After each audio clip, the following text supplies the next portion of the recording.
Welcome to BPSC maker. दोस्तों आज है 17 जून 2021 और 17 जून 2021 से बिहार करंट अफेयर्स और साथ ही राष्ट्रीय और अंतर्राष्ट्रीय घटनाओं सहित करंट अफेयर्स के जितने भी प्रश्न बनेंगे वो सारी मैं आपको यहाँ पर इस वीडियो में बताऊंगा। ये वीडियो आपके लिए बीपीएससी सहित Bihar SSC, Bihar SI, ESI, CDPO, Bihar police और वो तमाम परीक्षाएं जो खास करके बिहार में आयोजित होती है तो बिहार के सभी कंपीटेटिव एग्जाम के दृष्टिकोण से महत्वपूर्ण है।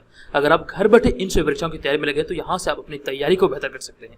आपको बता दूं कि जनवरी से लेकर के अब तक जितने भी करंट अफेयर्स के वीडियो चैनल पे अपलोड हुए हैं सभी को आप देख सकते हैं प्लेलिस्ट में जाकर के। वहाँ पे सारे वीडियो मैंने अरेंज कर दिया, आप वहाँ पे एक एक करके सारे वीडियो को देख सकते हैं। और रही बात पीडीएफ की, तो जनवरी, फरवरी, मार्च, अप्रैल और मई ये पांचों माह के करंट अफेयर्स का पीडीएफ का लिंक आपको इस वीडियो के डिस्क्रिप्शन में मिल जाएगा, आप वहां से जाकर इसे डाउनलोड कर सकते हैं। तो पिछले वीडियो का प्रश्न है कि हाल ही में किस जेल के बंदियों के हुनर को तराशने के लिए विभिन्न उद्योगों की स्थापना की घोषणा किया गया है। तो यहाँ पर इस प्रश्न का राइट आंसर था ऑप्शन नंबर बी, यानी कि दरभंगा मंडल कारा इस प्रश्न का राइट आंसर होगा। सभी लोगों ने इस प्रश्न का सही उत्तर किया है। जो भी प्रश्न आपसे पूछा जाता है उसका आंसर आप लोग जरूर कीजिए और डिटेल में जरूर लिखा कीजिए, ये आपको याद हो जाता है और लंबे समय तक के लिए याद रहता है। आप यहाँ पे आगे बढ़ते हैं और जून माह से संबंधित प्रमुख दिवस व तिथियों को देख लेते हैं। तो 1 जून को अंतर्राष्ट्रीय बाल रक्षा दिवस और विश्व दुग्ध दिवस मनाया गया। 2 जून को अंतर्राष्ट्रीय सेक्स वर्कर्स दिवस और तेलंगाना गठन दिवस। 3 जून को विश्व साइकिल दिवस और 4 जून को आक्रमण के शिकार हुए मासूम बच्चों का अंतर्राष्ट्रीय दिवस। यहाँ पे मैं रोज इसलिए रिपीट कर रहा हूँ, जब आप चीजों को देखेंगे आपके नजर के सामने से ये सारी चीजें गुजरेगी तो ये आपको याद रहेगा। तो हर दिन ये आपको रिवाइज करना है, जब भी मैं आपको बताऊं इसको आपको देखना है और मन में से दोहराना है, ठीक है। तो ये याद रखिएगा। और 5 जून को विश्व पर्यावरण दिवस, 6 जून को अंतर्राष्ट्रीय ओलंपिक समिति स्थापना दिवस, 7 जून को विश्व खाद्य सुरक्षा दिवस, 8 जून को विश्व महासागर दिवस और आगे है 9 जून को बलिदान दिवस जो कि अमर शहीद बिरसा मुंडा के पुण्यतिथि के रूप में मनाया जाता है। 10 जून को विश्व भूगर्भ जल दिवस और 11 जून को सामाजिक न्याय सद्भावना दिवस जो कि लालू प्रसाद यादव के 74वें जन्मदिन के अवसर पर भी 11 जून 2021 को मनाया गया। 12 जून को विश्व बाल श्रम निषेध दिवस और 12 और 13 जून को G7 शिखर सम्मेलन 2021 का भी आयोजन किया गया था ब्रिटेन में, ये भी बात याद रखिएगा। और उसके बाद 13 जून को अंतर्राष्ट्रीय रक्तहीनता जागरूकता दिवस, 14 जून को विश्व रक्तदाता दिवस, 15 जून को विश्व पवन दिवस और विश्व बुजुर्ग दुर्व्यवहार रोकथाम जागरूकता दिवस और 16 जून को अफ्रीकी शिशु दिवस और आज है 17 जून और आज है विश्व मरुस्थलीकरण और सूखा रोकथाम दिवस। तो ये सारे दिवस को आपको याद रखना है और थीम वाला जो सेक्शन है यहाँ पर मैं आपको एक दिन के बाद अंतराल पे मैं इसे अपडेट करता रहता हूँ, मतलब आपको बताता रहता हूँ, ठीक है। ये ध्यान रखिएगा, ये सारे फैक्ट आपके एग्जाम में पूछे जा सकते हैं। चलिए आगे बढ़ते हैं और आपको यहाँ पर एक बात बता दूं कि पिछले वीडियो में जो 16 जून 2021 वाला करंट अफेयर्स था कल वाला, वहां पर एक प्रश्न में थोड़ी सी गलती हुई थी। तो ये जो प्रश्न था कि होम इन द वर्ल्ड नामक पुस्तक के लेखक हैं अमर्त्य सेन, ये महान अर्थशास्त्री अमर्त्य सेन के द्वारा लिखा गया है। और अमर्त्य सेन को नोबेल पुरस्कार से जो नवाजा गया था अर्थशास्त्र के लिए, ये 1998 में नवाजा गया था। अब गलती ये हुई थी कि यहाँ पर 1998 की जगह मैंने आपको 1988 बता दिया था। हालांकि ये जो गलती हुआ था ये टाइपिंग थोड़ा सा मिस्टेक के कारण मतलब ये हुआ था, तो आप लोग सभी से सुधार कर लीजिएगा। यहाँ पर जो भी मतलब रेगुलर चैनल पे वीडियो देखते हैं, फॉलो करते हैं और नोट तैयार करते हैं, तो वो लोग से अनुरोध है कि यहाँ पर आप लोग सुधार कर लीजिएगा। ये 1998 में इन्हें अर्थशास्त्र के लिए नोबेल पुरस्कार से नवाजा गया था, ठीक है, ये ध्यान रखिएगा। अब यहाँ पर हम आगे बढ़ते हैं और आपको ले चलते हैं पहले प्रश्न को। एक एक करके मैं आपको सभी प्रश्न बताऊंगा और इनसे रिलेटेड जो भी महत्वपूर्ण फैक्ट होंगे एग्जाम के दृष्टिकोण से वो सारे के सारे मैं आपको इस वीडियो में बताऊंगा। आपको इस पूरे वीडियो को ध्यानपूर्वक देखना है और वीडियो के अंत में जो प्रश्न आपसे पूछा जाएगा उसका आंसर आपको कमेंट बॉक्स में कमेंट करके देना है। चलिए आज का हमारा पहला प्रश्न है कि हाल ही में किस राज्य सरकार ने राज्य में सिंगल यूज प्लास्टिक उत्पादों के आयात और निर्माण पर पूर्ण प्रतिबंध लगा दिया है। तो ये भी हाल ही में आयात और निर्माण पर पूर्ण प्रतिबंध जो लगाया गया है ये बिहार सरकार के द्वारा लगाया गया। ऑप्शन नंबर सी यहाँ पर इस प्रश्न का राइट आंसर होगा। तो यहाँ पर है कि बिहार सरकार राज्य मंत्रिमंडल की बैठक में हाल ही में सिंगल यूज वाले प्लास्टिक जिसमें कि थर्माकोल को भी शामिल रखा गया है, तो थर्माकोल सहित जो भी प्लास्टिक उत्पाद हैं उत्पादों की आयात और निर्माण को राज्य में पूरी तरह से प्रतिबंधित कर दिया गया है, ये आप ध्यान रखिएगा। और इसका उल्लंघन करने पर दंड के प्रावधान भी किए गए हैं और यह व्यवस्था अधिसूचना जारी होने के 180 दिन के बाद से प्रभावी मानी जाएगी। ये सारी चीज यहाँ से आपको याद रखना, ये जो अधिसूचना है ये जारी होने के 180 दिन के बाद से मतलब ये लागू हो जाएगा और ये प्रभावी माना जाएगा। और इस बात यहाँ पे आगे है कि इसके अतिरिक्त डॉक्टरों व स्वास्थ्य कर्मियों को 1 महीने का अतिरिक्त वेतन देने का भी मंजूरी दिया गया, मतलब इस राज्य मंत्रिमंडल की बैठक में। तो ये सारे फैक्ट यहाँ से आप याद रखेंगे, यहाँ से आपके प्रश्न बन सकते हैं, ठीक है। उसके बाद यहाँ पे बढ़ते हैं हम दूसरे प्रश्न पे। हमारा दूसरा प्रश्न है कि हाल ही में आई आरटीआई की एक रिपोर्ट के अनुसार पिछले 1 वर्ष में बिहार में आयुष्मान भारत योजना के तहत कितने लोगों का कोविड मतलब कि इलाज हुआ है। आयुष्मान भारत योजना के तहत मतलब इस योजना के तहत कितने मतलब कोरोना मरीज का इलाज हुआ है। तो यहाँ पर इस प्रश्न का जो सही उत्तर होगा ये हो जाएगा 19, यानी कि ऑप्शन नंबर डी यहाँ पर इस प्रश्न का राइट आंसर होगा। केवल 19 मतलब कि मरीजों का इलाज ये आयुष्मान भारत योजना के तहत हुआ है। अब यहाँ पर आपको बता दूं कि आरटीआई की एक रिपोर्ट के अनुसार पिछले एक वर्ष में 11 करोड़ से भी अधिक आबादी वाले बिहार में आयुष्मान भारत योजना के तहत मात्र 19 लोगों का ही कोविड इलाज हुआ है, यानी कोविड संक्रमण का इलाज हुआ है।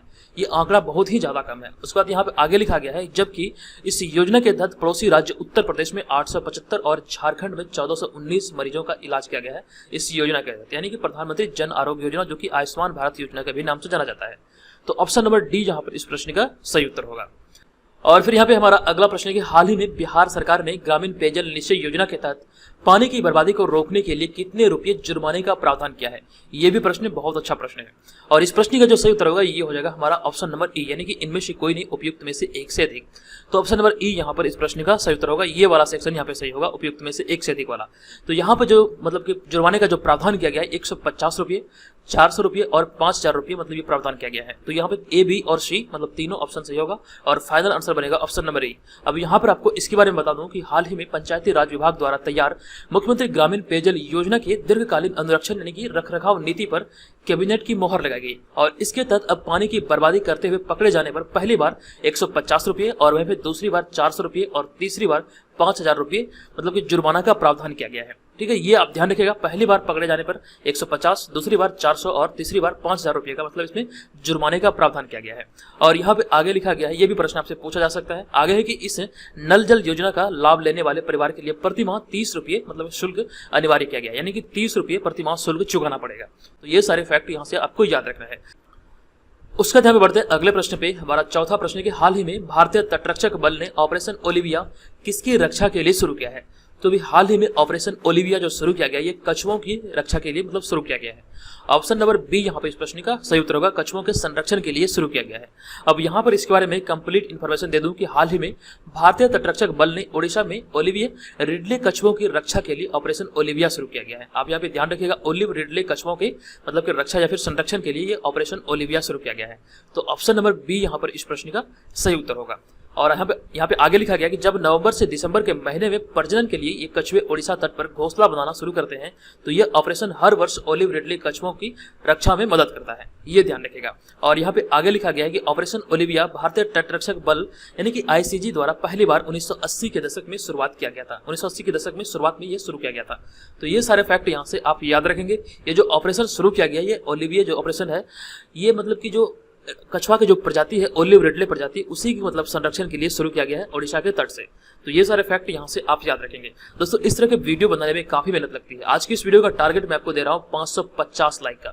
अगर आपको वीडियो से हेल्प मिली तो प्लीज वीडियो को लाइक कीजिएगा और चैनल पे पहली बार विजिट किया तो चैनल को सब्सक्राइब करके हमारे मोटिवेशन को जरूर बढ़ाइए। ठीक है, आपके लाइक कमेंट का मुझे बहुत बेसब्री से इंतजार रहता है, तो प्लीज आप लोग लाइक और कमेंट जरूर कीजिए। चलिए अब यहाँ पर बढ़ते हैं आज के अगले प्रश्न पे। लेकिन यहाँ पे बात आई है उड़ीसा के। तो उड़ीसा से रिगार्डिंग जितने भी प्रश्न आपके एग्जाम में पूछे जा सकते हैं उनमें से कुछ प्रश्नों को यहाँ पे मैंने ऐड किया है जो कि मोस्ट इंपोर्टेंट है। यहाँ पे आप देख सकते हैं मैप में उड़ीसा की स्थिति है और उड़ीसा जो है ये भारत के पूर्वी तट पर स्थित एक राज्य है। और उड़ीसा के उत्तर में झारखंड और उत्तर पूर्व में पश्चिम बंगाल और दक्षिण में आंध्र प्रदेश और पश्चिम में छत्तीसगढ़ से घिरा हुआ है, ये ध्यान रखिएगा, तथा पूर्व में बंगाल की खाड़ी भी है। और यहाँ पे आगे लिखा गया यह उसी प्राचीन राष्ट्र कलिंग का आधुनिक नाम है जिस पर 261 ईसा पूर्व में मौर्य सम्राट अशोक ने आक्रमण किया था और इसी युद्ध में हुए भयानक रक्तपात से व्यथित होकर अंततः बौद्ध धर्म को मतलब अंगीकार किया गया था अशोक के द्वारा। यहाँ से प्रश्न आपके प्राचीन भारत जब आप पढ़ते होंगे तो वहां पर ये सारी चीजें आप देखने को मिलता होगा। 261 ईसा पूर्व में कलिंग युद्ध हुआ था और इसी युद्ध में जो रक्तपात हुआ था उसी की मतलब की प्रकोप को देखते हुए अशोक ने बौद्ध धर्म को अपनाया था और धम्म की नीति को मतलब कि अपनाया था। तो ये सारे फैक्ट यहाँ याद रखिए। और उसके बाद आगे है कि आधुनिक ओडिशा राज्य की स्थापना 1 अप्रैल 1936 को भारत के एक राज्य में हुई थी। और यहाँ पे नेक्स्ट पॉइंट है क्षेत्रफल के अनुसार ओडिशा भारत का 9वां और जनसंख्या के हिसाब से 11वां सबसे बड़ा राज्य है। और ओडिशा की जो राजधानी है यह है भुवनेश्वर और यह राज्य का सबसे बड़ा शहर है। और राज्यपाल है गणेशी लाल और मुख्यमंत्री वर्तमान में नवीन पटनायक। तो ये सारी जानकारी यहाँ से आप याद रखेंगे। ठीक है, उसके बाद हम यहाँ पे बढ़ेंगे अगले प्रश्न पे। हमारा अगला प्रश्न है 5वां प्रश्न कि हाल ही में किस राज्य सरकार ने युवा शक्ति कोरोना मुक्ति अभियान शुरू किया है। तो युवा शक्ति कोरोना मुक्ति अभियान हाल ही में जो शुरू किया गया ये मध्य प्रदेश सरकार के द्वारा किया गया, यानी कि ऑप्शन नंबर डी यहाँ पर इस प्रश्न का सही उत्तर होगा। अब यहाँ पर इसके बारे में आपको बता दूं कि हाल ही में मध्य प्रदेश सरकार ने कोरोना महामारी पर लोगों में जागरूकता बढ़ाने के लिए युवा शक्ति कोरोना मुक्ति अभियान शुरू किया है, ये आप याद रखिएगा। और इसके तहत कॉलेजों के शिक्षकों और लगभग 16 लाख छात्रों को कोविड-19 महामारी के प्रति जागरूक कर उन्हें कोविड उपयुक्त व्यवहार और टीकाकरण की शिक्षा दी जाएगी। तो ये अभी हाल ही में युवा शक्ति कोरोना मुक्ति अभियान जो शुरू किया गया है, ये मध्य प्रदेश सरकार के द्वारा शुरू किया गया है और इसके जरिए लोगों में कोरोना टीका के प्रति मतलब जागरूकता फैलाने के लिए मतलब ये अभी हाल ही में इस अभियान को लॉन्च किया गया है, मतलब शुरू किया गया है। तो ये सारी जुड़ी जानकारी यहाँ से आप याद रखिएगा। तो यहाँ पर आप देख सकते हैं ये मैप में मध्य प्रदेश की स्थिति है, ये बीचों बीच मध्य प्रदेश है। मध्य प्रदेश भारत का एक राज्य है, ये आप सभी जानते हैं। और मध्य प्रदेश 1 नवंबर 2000 ईस्वी तक क्षेत्रफल के आधार पर भारत का सबसे बड़ा राज्य था और इस दिन यानी कि 1 नवंबर 2000 को मध्य प्रदेश राज्य से 16 जिले अलग कर छत्तीसगढ़ राज्य की स्थापना हुई थी, ये आप ध्यान रखिएगा। और उसके बाद यहाँ पे आगे की राजधानी जो है ये भोपाल है और राज्य का सबसे बड़ा शहर है इंदौर। मध्य प्रदेश में जिलों की संख्या है 52 और यहाँ की राजभाषा की अगर बात किया जाए तो प्रथम राजभाषा हिंदी, द्वितीय राजभाषा सिंधी और तृतीय राजभाषा बुंदेली है। और मध्य प्रदेश राज्य का गठन 1 नवंबर 1956 को हुआ था और वर्तमान में राज्यपाल है आनंदीबेन पटेल और मुख्यमंत्री शिवराज सिंह चौहान है। यहाँ पे विधान परिषद की 232 सीटें, राज्यसभा की 11 सीटें तथा लोकसभा की 19 सीटें हैं। तो ये सारे जानकारी जो है मध्य प्रदेश संबंधित आपको याद रखना है। अब उसके बाद हम बढ़ते हैं अगले प्रश्न पे। हमारा छठा प्रश्न है कि हाल ही में विश्व दाता सूचकांक यानी कि वर्ल्ड गिविंग इंडेक्स 2021 के अनुसार इस सूची में भारत की रैंक क्या है। तो विश्व दाता सूचकांक अभी हाल ही में जारी किया गया और इस सूचकांक में भारत की जो रैंक है ये 14वां है, यानी कि ऑप्शन नंबर ए यहाँ पर इस प्रश्न का सही आंसर होगा। आपको इसके बारे में बता दूं कि चैरिटी एड फाउंडेशन यानी कि CF द्वारा हाल ही में जारी विश्व दाता सूचकांक 2021 में भारत को 114 देशों की सूची में 14वें स्थान पर रखा गया है, ये आप ध्यान रखिएगा। और आगे के पिछले 10 वर्षों तक भारत 82वें स्थान पर था। और नेक्स्ट पॉइंट है कि विश्व दाता सूचकांक 2021 में इंडोनेशिया शीर्ष पर है। आप यहाँ इस इमेज में भी देख सकते हैं इंडोनेशिया शीर्ष पर है। और इसके बाद आगे है कि इसके बाद क्रमशः केनिया, नाइजीरिया, म्यांमार और ऑस्ट्रेलिया है। ठीक है, तो ये सारे फैक्ट यहाँ से आप याद रखेंगे। फर्स्ट, सेकंड, थर्ड, जो कि फर्स्ट पे इंडोनेशिया और सेकंड पे केनिया और थर्ड पे जो है ये नाइजीरिया है। और भारत को जो मतलब इस सूची में जो स्थान मिला है ये 14वां स्थान मिला है और यहाँ पे आप इस इमेज में भी देख सकते हैं। ठीक है, तो ये सारी जानकारी आप याद रखिएगा। आप यहाँ से प्रश्न आपका कैसे बनेगा, मतलब ये जो विश्व दाता सूचकांक है ये किसके द्वारा जारी किया गया, तो चैरिटी एड फाउंडेशन के द्वारा ये जारी किया गया। और इसमें भारत की रैंक क्या थी, तो भारत की रैंक 14 थी और कितने देशों में, तो 114 देशों में। तो ये सारी यहाँ पे जो मैंने चीजें अपडेट किया है वो सारी चीजों का आप लोग नोट डाउन कीजिए, अन्यथा आप हमारे पेड ग्रुप को ज्वाइन करके इसका PDF भी प्राप्त कर सकते हैं, जिससे आपकी तैयारी बेहतर होगी और आप आने वाले समय में बेहतर कर पाएंगे एग्जाम में। तो पेड ग्रुप से जुड़ी हुई जानकारी मैं आपको इस वीडियो के अंत में दूंगा, तो वीडियो के साथ बने रहें। चलिए बढ़ते हैं यहाँ पर अगले प्रश्न पे। हमारा 7वां प्रश्न है कि हाल ही में नाटो शिखर सम्मेलन 2021 का आयोजन किस देश में किया गया है। मोस्ट इंपोर्टेंट प्रश्न है और इस प्रश्न की अगर सही उत्तर की बात किया जाए तो नाटो शिखर सम्मेलन 2021 का आयोजन अभी हाल ही में बेल्जियम में किया गया है। ऑप्शन नंबर सी यहाँ पर इस प्रश्न का सही उत्तर होगा। अब यहाँ पर इसके बारे में आपको बता दूं कि हाल ही में उत्तरी अटलांटिक संधि संगठन यानी कि नाटो के नेताओं की 31वीं औपचारिक बैठक 14 जून 2021 को ब्रुसेल्स बेल्जियम में आयोजित किया गया, यानी कि बेल्जियम के ब्रुसेल्स में आयोजित किया गया। ये 31वीं औपचारिक बैठक थी जो कि 14 जून 2021 को आयोजित किया गया। ठीक है, ये ध्यान रखिएगा। और यहाँ पे आगे लिखा गया यह 30 सदस्यीय नाटो समूह का शिखर सम्मेलन अमेरिकी राष्ट्रपति जो बाइडेन के पदभार ग्रहण करने के बाद उनकी पहली विदेश यात्रा के एक मतलब कि भाग के रूप में आयोजित किया गया था। और नेक्स्ट पॉइंट है कि इस सम्मेलन की चर्चा के विषयों में भू रणनीतिक वातावरण, उभरती प्रौद्योगिकी, सामूहिक रक्षा, जलवायु परिवर्तन और सुरक्षा आदि शामिल था। यानी कि इसमें जो चर्चा हुई ये सारे मुद्दों पे चर्चा हुई। तो ये आपको ध्यान रखना, ये सारी जानकारी आपसे एग्जाम में पूछे जा सकते हैं। ये जो नाटो का शिखर सम्मेलन था ये 30 सदस्यीय सम्मेलन था जो कि 14 जून 2021 को बेल्जियम के ब्रुसेल्स में आयोजित किया गया। ये 31वीं औपचारिक बैठक थी। तो ये सारी जानकारी आप याद रखिए। चलिए उसके बाद हम बढ़ते हैं अगले प्रश्न पे। हमारा 8वां प्रश्न होगा कि हाल ही में किस देश की पहली मानव अंतरिक्ष यान सेंझोउ 12 यानी कि सेंझोउ 12 जल्द ही उड़ान भरने की तैयारी में है। तो किस देश की ये पहली मानव अंतरिक्ष यान है। तो यहाँ पर इस प्रश्न का सही उत्तर होगा ऑप्शन नंबर बी यानी कि चीन इस प्रश्न का सही उत्तर होगा। अब यहाँ पर इसके बारे में आपको बता दूं कि हाल ही में चीनी अंतरिक्ष यान सेंझोउ 12 जल्द ही लॉन्ग मार्च रॉकेट के माध्यम से गोबी रेगिस्तान से उड़ान भरने की तैयारी में है। ये आपको ध्यान रखना है, गोबी रेगिस्तान से मतलब ये उड़ान भरने की तैयारी में लगा हुआ है। और फिर यहाँ पे आगे है यह अंतरिक्ष यान 3 अंतरिक्ष यात्री को एक परिक्रमा करने वाले अंतरिक्ष मॉड्यूल में ले जाएगा जहां वे 3 महीने तक रहेंगे। तो ये सारी जुड़ी जानकारी यहाँ से आप याद रखेंगे। और यहाँ पे सेंझोउ की बात आई है तो सेंझोउ 12 का जो अर्थ होता है ये होता है दिव्य पोत, ये भी बात आप याद रखिए। और यहाँ पे आगे है और यह है चीन के 11 मिशनों में से तीसरा मिशन है जिसकी तैयारी में भी चीन लगा हुआ है। ठीक है, ये याद रखिए। और आगे कि जिन्हें चीन द्वारा 2022 तक अपने अंतरिक्ष स्टेशन को पूरा करने के लिए लॉन्च किया जाएगा। और यहाँ पे नेक्स्ट पॉइंट लिखा गया है कि 11 में से 4 मिशन ऐसे होंगे जिसमें अंतरिक्ष यात्री सवार होंगे और इस तरह कुल 12 चीनी यात्री अंतरिक्ष में मतलब कि जाएंगे। तो ये सारे फैक्ट यहाँ से आप याद रखिए। ये भी हाल ही में इसकी तैयारी में है चीन और ये जल्द ही उड़ान भरेगा और ये 2022 तक इसे पूरा करने का लक्ष्य है। ये तीसरा मिशन होगा जो कि मतलब ये 11 मिशनों में से ये तीसरा मिशन है और ये जो गोबी रेगिस्तान है वहां से मतलब इसका उड़ान भरा जाएगा। ठीक है, तो ये सारे फैक्ट यहाँ से आप याद रखिए। और फिर यहाँ पे अगला प्रश्न है, 9वां प्रश्न कि हाल ही में मलेरिया बीमारी से लड़ने के लिए भारत मौसम विज्ञान विभाग और भारतीय चिकित्सा अनुसंधान परिषद ने किस संस्था के साथ साझेदारी की है। तो यहाँ पर इस प्रश्न का राइट आंसर होगा मलेरिया नो मोर। ये इस संस्था के साथ अभी हाल ही में साझेदारी किया गया है। अब यहाँ पर इसके बारे में बता दूं कि मलेरिया से लड़ने के लिए भारत मौसम विज्ञान विभाग यानी कि IMD और भारतीय चिकित्सा अनुसंधान परिषद यानी कि ICMR ने गैर लाभकारी संगठन मलेरिया नो मोर के साथ साझेदारी किया है। ये मलेरिया नो मोर जो है ये एक संगठन है, ठीक है, ये ध्यान रखिएगा। और इसी के साथ अभी हाल ही में समझौता किया गया है और यह मलेरिया से निपटने के लिए मॉडलों को बेहतर बनाने पर ध्यान केंद्रित करेगा, ठीक है, ये आपको ध्यान रखना है। ऑप्शन नंबर ए यहाँ पर इस प्रश्न का सही उत्तर होगा। उसके बाद यहाँ पे बढ़ते हैं अगले प्रश्न पे। हमारा 10वां प्रश्न के हाल ही में संयुक्त राष्ट्र व्यापार मंच 2021 में भारत की तरफ से किसके द्वारा संबोधित किया गया था। तो यहाँ पर इस प्रश्न का जो राइट आंसर होगा ये होगा पीयूष गोयल, यानी कि ऑप्शन नंबर डी यहाँ पर इस प्रश्न का सही उत्तर होगा। आपको बता दूं कि हाल ही में संयुक्त राष्ट्र व्यापार मंच यानी कि UN ट्रेड फोरम 2021 में भारत की तरफ से केंद्रीय रेल और कोयला मंत्री पीयूष गोयल द्वारा संबोधित किया गया, ठीक है, ये आपको ध्यान रखना। पीयूष गोयल अभी वर्तमान में मतलब कि रेल मंत्री और कोयला मंत्री दोनों हैं, तो इन्हीं के द्वारा भी हाल ही में ये संयुक्त राष्ट्र व्यापार मंच 2021 को मतलब भारत की तरफ से संबोधित किया गया था, ठीक है, ये ध्यान रखिएगा। और कहा कि भारत का प्रति व्यक्ति कार्बन डाइऑक्साइड उत्सर्जन बड़ी अर्थव्यवस्थाओं में सबसे कम है, यानी कि बड़ी अर्थव्यवस्था वाले जो भी देश हैं उनमें से सबसे कम है ये मतलब कार्बन उत्सर्जन के मामले में भारत। और फिर यहाँ पे आगे है कि भारत का 2030 तक 450 गीगावाट का अक्षय ऊर्जा लक्ष्य है, जो कि यह सतत विकास लक्ष्यों पर संयुक्त राष्ट्र 2030 एजेंडा के प्रति भारत की प्रतिबद्धता को दर्शाता है। तो ये सारे फैक्ट यहाँ से आप याद रखिएगा, ये आपके एग्जाम के पॉइंट ऑफ व्यू से काफी ज्यादा महत्वपूर्ण है। चलिए आगे बढ़ते हैं और यहाँ पर बात है संयुक्त राष्ट्र की। तो संयुक्त राष्ट्र के बारे में जानकारी देख लेते हैं। संयुक्त राष्ट्र की जो स्थापना हुई थी ये 24 अक्टूबर 1945 को हुई थी। यहाँ से आपसे प्रश्न पूछे जाएंगे।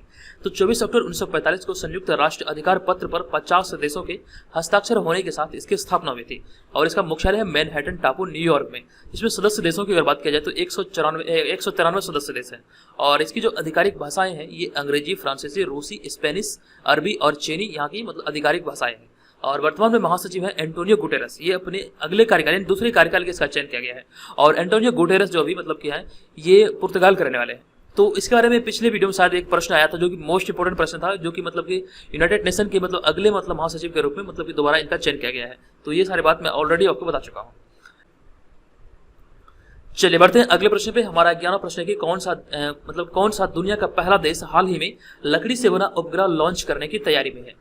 तो इस प्रश्न का सही आंसर होगा ऑप्शन नंबर बी यानी कि न्यूजीलैंड इस प्रश्न का सही उत्तर होगा।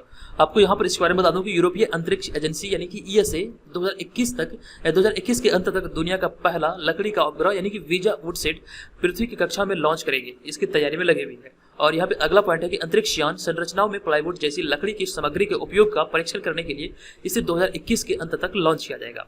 नेक्स्ट पॉइंट है कि इसे न्यूजीलैंड के माहिया पेनिनसुला लॉन्च कॉम्प्लेक्स से लॉन्च किया जाएगा। और अगला है कि इस सैटेलाइट को फिनलैंड में डिजाइन और निर्मित किया गया है। तो ये सारी जानकारी यहाँ से आप याद रखेंगे। ये अभी हाल ही में मतलब कि जो लॉन्च की मतलब जो उपग्रह है इसे लॉन्च करने की तैयारी में लगी है न्यूजीलैंड। ऑप्शन नंबर बी यहाँ पर इस प्रश्न का राइट आंसर होगा। ये दुनिया का पहला ऐसा उपग्रह होगा, पहला ऐसा देश होगा जो मतलब लॉन्च किया जा रहा है इस तरह का उपग्रह को, मतलब लकड़ी के उपग्रह को। तो ये सारी जानकारी आप यहाँ से याद रखिए। अब यहाँ पर बढ़ते हैं आज के इस वीडियो के प्रश्न की। आज के इस वीडियो का प्रश्न है कि हाल ही में बिहार कैबिनेट की बैठक में नल जल योजना के दीर्घकालीन अनुरक्षण नीति यानी कि रखरखाव नीति के तहत लिए गए निर्णय के अनुसार कौन इसके अनुरक्षक होंगे। तो यहाँ पर इस प्रश्न का राइट आंसर क्या होगा, आप कमेंट बॉक्स में मुझे कमेंट करके बताइए इसका आंसर क्या होगा। अगर आपने कल वाले वीडियो को ध्यानपूर्वक देखा होगा तो इसका आंसर आपको याद होगा और आप इसके बारे में चाहे तो आप डिटेल में भी लिख सकते हैं। और आपको चलते हैं लेकर आगे। यहाँ पर आपको बता दूं कि इस चैनल के माध्यम से रिसेंटली एक ई बुक लॉन्च किया गया है, आप यहाँ पे देख सकते हैं। इसमें विगत 28 वर्षों से बिहार में जितनी परीक्षाएं आयोजित हुई उसके प्रश्नों को इसमें शामिल किया गया है। ये बाइलिंगुअल है यानी कि हिंदी और अंग्रेजी दोनों भाषाओं में आपको अवेलेबल होगा। इसमें प्रश्नों की संख्या 2500 से अधिक है, जो कि आपको इस वीडियो के डिस्क्रिप्शन में दिए गए लिंक से आप इसे केवल और केवल 100 रुपये में मतलब इसे परचेज कर सकते हैं। देखिए, किसी भी कंपैरेटिव एग्जाम के दृष्टिकोण से प्रीवियस ईयर क्वेश्चन का एक अहम रोल होता है। यहाँ से आपको एग्जाम की समझ आती है कि प्रीवियस ईयर में किस प्रकार से प्रश्न पूछे गए हैं। तो ये सारी चीज़ों को ध्यान रखिएगा। इस तरह के पीडीएफ आपको जल्दी नहीं मिलेंगे। आप यहाँ पर देख सकते हैं कि इसे बहुत मेहनत के बाद तैयार किया गया। बिहार में विगत 28 वर्षों से प्रश्नों को मतलब जो परीक्षा आयोजित हुई है उसके प्रश्नों को इसमें सम्मिलित किया गया है। अब यहाँ पर आगे बढ़ते हैं। आपको बता दूं कि अगर आप घर बैठे 67वीं बीपीएससी प्राइमरी परीक्षा और बीपीएससी CDPO इन दोनों परीक्षाओं की तैयारी में लगे हैं तो हमारे इस मतलब पेड ग्रुप को ज्वाइन करके मतलब इसे सारी चीज़ों को एक्सेस कर पाएंगे। पेड ग्रुप में आपको मिलेगा क्या, यहाँ पर आपको टेस्ट सीरीज मिलेगा, ये दोनों परीक्षाओं के लिए फुल लेंथ प्रैक्टिस पेपर होगा, जो कि यहाँ पर सारे के सारे मतलब आपको एक्सप्लेनेशन सहित सारी चीज़ें देखने को मिलेगा। ये सारे के सारे PDF फॉर्मेट में होंगे फिलहाल। और यहाँ पे मासिक करंट अफेयर्स और डेली करंट अफेयर्स आपको प्रोवाइड किया जाएगा। संपूर्ण बिहार जीके का 2 PDF दिया जाएगा। इसके अलावा बहुत सारे PDF और भी है जो कि यहाँ पर आपको पेड ग्रुप में प्रोवाइड किया जाएगा। अगर आपसे ज्वाइन करने के इच्छुक है तो यहाँ पर इस व्हाट्सअप नंबर पर हमें PRE21 लिख के मैसेज करें। यहाँ से आपको जो फी चुकाना पड़ेगा अगर इसे पेड ग्रुप को ज्वाइन करते हैं तो 399 इसका केवल फी है, और इसे अधिक से अधिक लोग इसे ज्वाइन कर चुके हैं। आप भी इसे ज्वाइन करना चाहते हैं तो ज्वाइन कीजिए। चलिए मिलेंगे नेक्स्ट वीडियो में। ये वीडियो कैसा लगा कृपया कमेंट करके जरूर बताइएगा। चलिए धन्यवाद, जय हिंद।